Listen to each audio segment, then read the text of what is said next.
Coup dur pour le Real, les gars. Ceballos est blessé pour au moins 6 semaines. Il n'y a pas pire en ce moment.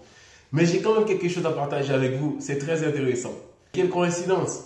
Saison 2013-2014, les 3 premiers étaient l'Atleti, le Barça et le Real Madrid. 2024-2025, le Barça, l'Atleti, le Real, les 3 premiers.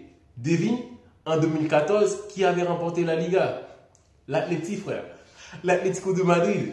En fait, c'est toujours possible. Et aussi, en semi-finale de Coupe du Roi, 2013-2014, l'Atleti, le Barça, le Real, la Real Sociedad. Quelle équipe était en finale? Devine un peu. Donc cette saison-là, 2024-2025, c'est pareil. L'Atleti, le Real, le Barça, la Real Sociedad.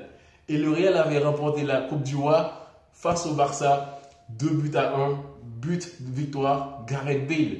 Quelle histoire en fait. Donc ça se répète. Le plus cool, c'est pour les Madrilènes. 2013-2014, le Real avait remporté la Coupe du Roi et aussi la Ligue des Champions, mec. La Ligue des Champions était madrilène. Donc, quelle coïncidence. L'histoire se répète en Liga, en Coupe du Roi et peut-être en Ligue des Champions, qui sait. Donc, pourquoi la blessure de Ceballos est un coup dur pour les Madrilènes?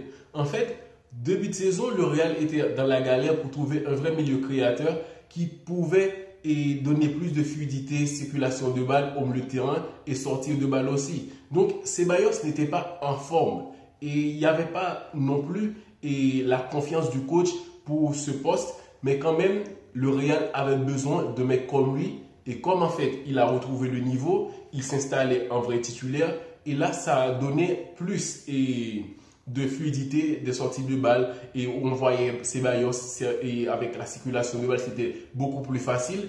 Et Modric, il est là, mais c'est quand même un mec qui est déjà vieux. Donc, on ne peut pas compter sur Modric pour un match très physique. En ce moment, c'est la meilleure partie de la saison où il y a plus de matchs très importants et où le Real aura besoin d'une équipe très physique parce que Modric peut faire le taf et technique, mais quand même, ce n'est pas un mec qui peut faire 90 minutes face à l'Atlético de Madrid, par exemple.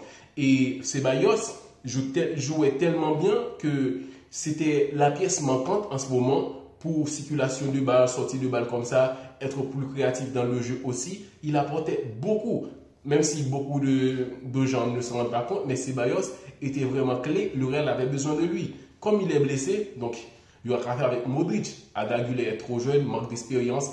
Ensuite, il n'est pas du tout dans le bain. Donc, le Real, c'est un coup dur pour les Madrilènes. En fait, Modric, il peut jouer, mais dans cette partie de saison, le Real, c'est une équipe qui est toujours très agressive et physiquement, et les joueurs doivent être au point. Mais Modric, il est plus technique que physique. Et l'âge, il est déjà vieux, le mec. Mais c'est quand même quelqu'un qu'on admire parce que footballistiquement, il est dans un niveau très élevé.